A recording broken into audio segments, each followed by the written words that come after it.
Hello everyone, welcome back to the TechLog YouTube channel. Today for this video of TechLog, I will be showing you how to share tweets on Facebook. To do that, open the Twitter application. Now once you have been logged in into the Twitter account, you need to find a tweet that you want to share on Facebook.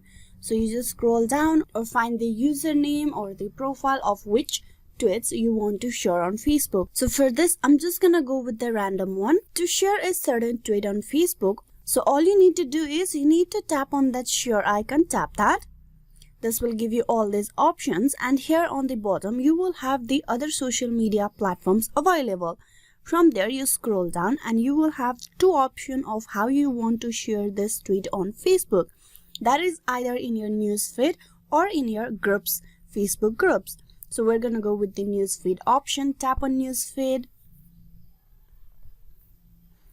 Right after you do that, that post will be moved to the Facebook news feed. Once you're done, all you have to do is tap on post on the top right corner. That post will be posted on Facebook. You can go and check out your Facebook if that has been done or not. For that, open the Facebook, go to your profile, and there you can see the post from Twitter that you have just shared. So this is how you can share tweets on Facebook. Hope this video was useful. Please like and subscribe the TechLog YouTube channel. Thank you.